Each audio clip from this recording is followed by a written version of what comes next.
Wahudumu wa ndege ya Air France walimdharau Ibrahim Traore bila kujua mwamba yeye ndiye rais wa Burkina Faso. Usimdharau usiyemjua. Hili ni fundisho tosha, lakini jamaa alibaki kimya akitulia bila kuonyesha mabavu yoyote.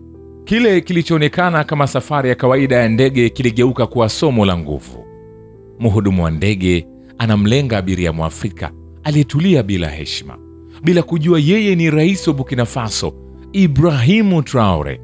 Mvutano unapoongezeka katikati ya anga, ukweli unadhihirika baada ya kutua na kuacha wafanyakazi wote na mkurugenzi mtendaji wa Air France, ndege hiyo ya Kifaransa, wakiwa na mshtuko. Hadithi hii ya kusisimua inaangazia heshima, nguvu, na wakati ambapo nguvu iliyofichwa hatimaye huonekana na wote kuisujudia. Captain Ibrahim Traore alikwenda kwenye ndege. Jua lilikuwa limeanza kuchomoza kwenye uwanja wa ndege tulivu na wenye amani. Ndani ya kituo cha baridi, Ibrahim Traore alingoja kwa utulivu kwenye lango la 37. Hakuvaa suti, hakuwa na walinzi na hakubeba chochote cha kuvutia. Kwa wengi, alionekana kama msafiri mwingine yeyote Mwafrika. Lakini mtu huyo hakuwa wa kawaida. Alikuwa Ibrahim Traore, rais wa Burkina Faso. Usimuite tu Ibrahim, Captain. Alipendelea kusafiri kwa faragha na kwa unyenyekevu. Hakuna kamera, hakuna matangazo makubwa, ndivyo alivyosonga. Aliamini katika kukaa maeneo hayo, kuchanganyika na watu. Alikuwa amerejea kutoka kwenye ubalozi wa Ulaya, ambapo alijadili juu ya masuala ya dhahabu, uhuru na mustakabali wa Afrika. Sasa alitaka tu kwenda nyumbani kwa njia ya kawaida. Nahodha Ibrahim Traore akapanda Air France kama abiria wa kawaida. Alipokaribia ndege ya Air France kuelekea Ouagadougou, alimsalimia mmoja wa wafanyakazi wa uwanja huo kwa lugha ya Kifaransa kwa tabasamu changamfu. Bonjour. Mfanyakazi huyo alitabasamu tena bila kujua utambulisho wake halisi. Traore alipanda ndege, akaitikia kwa kichwa wafanyakazi na kuketi katika daraja la business karibu na dirisha. Hakuna mtu aliona, na ndivyo alivyopenda. Wakati huo huo, mkurugenzi mtendaji wa Ufaransa aliyezoea zulia jekundu, mashampeni na marupurupu ya daraja la kwanza alifika langoni akitarajia naye pia atapata kupokelewa haraka. Alipoambiwa daraja la business limejaa, hakufurahishwa. Alidai kiongezwe kiti, akidai umuhimu wake katika masuala ya biashara ya Afrika. Alikuwa amezoea kupata njia yake na shirika la ndege lilijikakamua ili kumridhisha. Mhudumu mkuu wa ndege, Claire, mrefu, mweupe na aliyevalia vizuri sana, aliitwa. Akiwa na tabasamu la kulazimishwa, alipanda ndani ya ndege na kukagua.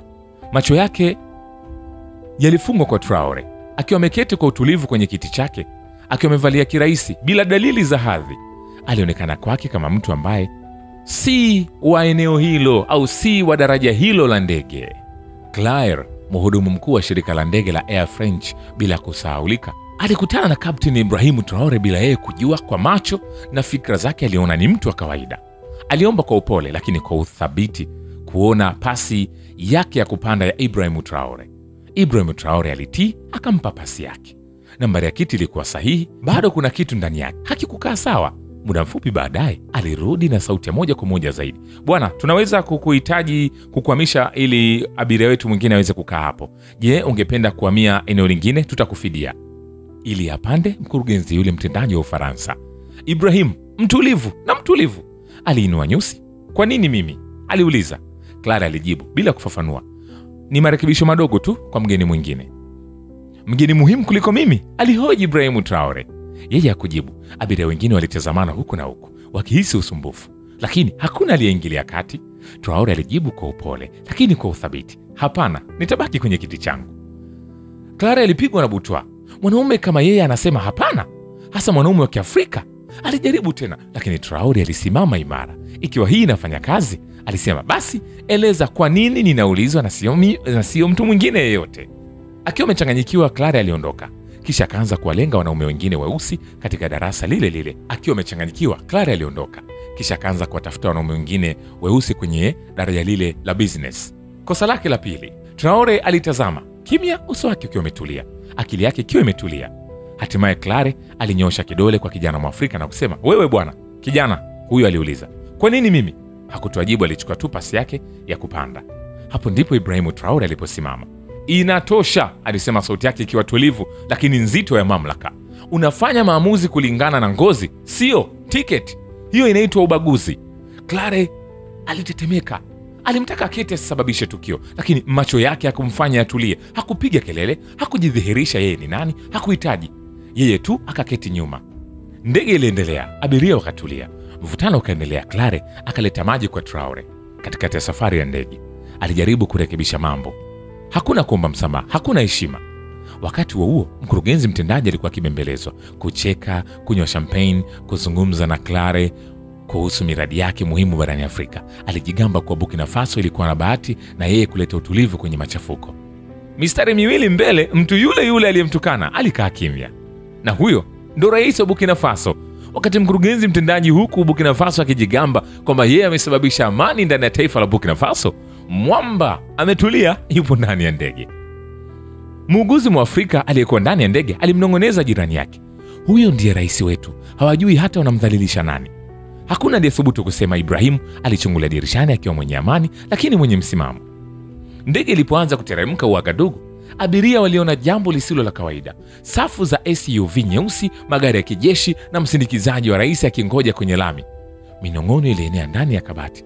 "Tunatua katika eneo la vita, tunatua katika eneo la vita. Jamani, kuna nini?" "Hapana, hiyo ni itifaki ya kijeshi," mmoja alijibu. "Labda mtu fulani muhimu anawasili." Mwingine alipendekeza. Mkurugenzi mtendaji alitabasamu. "Lazima iwe kwangu." Clara alicheka akijiandaa kumsindikiza mbele ya wengine, akijua yupo na kiongozi. Lakini ndege iliposimama, kila kitu kilibadilika. Walinzi wa rais wakiwa wamevalia sare kamili, silaha pembeni mwao. Nyuma yao walisimama mawaziri wakuu, ulinzi, mambo ya nje na mkuu wa usalama, wakingoja kwenye eneo la mamlaka. Walikuwa wametulia kweli kweli, kwa heshima na taadhima.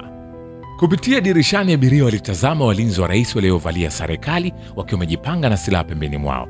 Nyuma yao walisimama mawaziri wakuu wa Burkina Faso, waziri wa ulinzi, waziri wa mambo ya nje na mkuu wa usalama, wakiwa wamesimama tuli. Clare alichungulia dirishani na kushtuka. "Hii ni nini?" alinong'ona. Mkurugenzi mtendaji alisimama, akalainisha suti yake.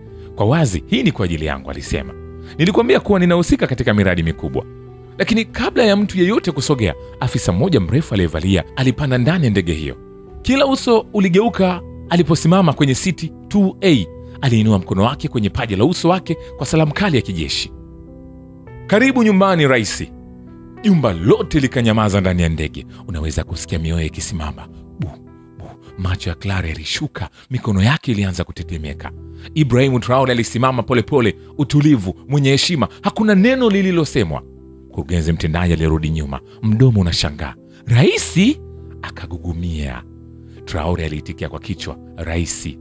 Sio hasira, sio fahari. Mwanaume tu ambaye hakuhitaji tena kujieleza. Afisa mwingine aliingia. "Tuna maagizo," alisema kwa upole. Alimtazama Clare na mkurugenzi mtendaji. "Nyinyi wawili mtakuja pamoja nasi." Sauti ya Clare ilipasuka. "Subiri, nini? Kwa nini mimi? Kwa nini mimi?" "Unazuiliwa ili kuhojiwa," afisa huyo akajibu. "Umemvunjia heshima mkuu wa nchi hadharani katika ardhi ya kitaifa. Hilo ni kosa kubwa." Clare aligugumia akijaribu kueleza. Hapana, hili lazima liwe kosa. Nilikuwa nikifanya kazi yangu tu." Lakini hakuna anayesikiliza. Traore alishuka kutoka kwenye ndege na mara moja akakutana na watu wake, walinzi wake, mawaziri wake na umati wa watu waliokuwa wakishangilia. Zaidi ya uzio wa uwanja wa ndege, kamera zilimulika. Ukweli ulikuwa wazi. Mtu waliyemhukumu kwa sura sasa alionekana jinsi alivyokuwa. Kurudi kwenye ndege, Clare na mkurugenzi mtendaji waliwekwa kwenye pingu. Abiria walitazama kwa ukimya na mshangao, huku wawili hao wakisindikizwa chini kwa hatua, vichwa vyao vikiwa chini, kiburi kikiwa kimekandamizwa. Na huo ulikuwa mwanzo tu. Lami iliwaka chini ya jua la Burkina Faso, lakini macho yote yalikuwa kwa wale wawili ambao hapo awali walikuwa wakitembea kwa majivuno, sasa wakiongozwa kwa aibu. Waliwekwa katika magari tofauti meusi, wakiwa wamezungukwa na walinzi wa rais wasomi.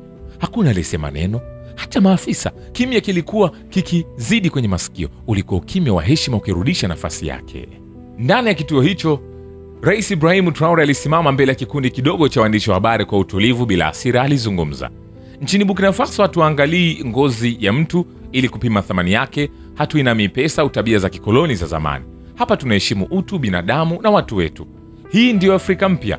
Hii ni kama hadithi, lakini ni ukweli halisi."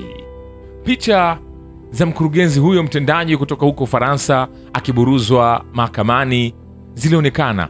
Ubalozi wa Ufaransa ulijaribu kuingilia kati, lakini Traore alijibu kwa uthabiti, hili si koloni, hili ni taifa huru, watakabiliana na haki kama mtu mwingine yeyote.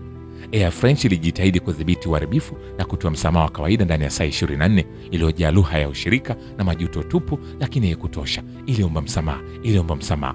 Raia waliojawa na hasira kote barani Afrika walitoa wito wa kususia Air France. Na Clare yuko kizuizini nje ya Wagadugu. Muda wote alikuwa akiangua kilio wakati wa kuhojiwa.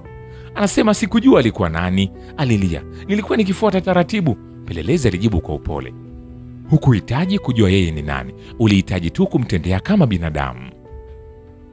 Mkurugenzi mtendaji sasa alikabiliwa na hatua za kisheria nchini Burkina Faso na Ufaransa. Alijaribu kutumia ushawishi wake, lakini mahakama ilifanya uamuzi wenye nguvu. Hakuna kinga, hakuna matibabu maalum, haki itakuwa sawa. Traore hakuwahi kufurahi, hakuwadhiaki kamwe. Alirejea tu kwenye majukumu yake ya uraisi, kujenga barabara, kuwawezesha vijana, kuimarisha jeshi na masuala mengine. Lakini wakati kwenye ndege hiyo ikawa hadithi. Hii ni funzo. Shukran kwa Babu wa Kivita na Historia ya Dunia. Mimi ni Richard Shaw, The Rich Voice. Ni follow Instagram na TikTok kama Rich Voice Official. Asante.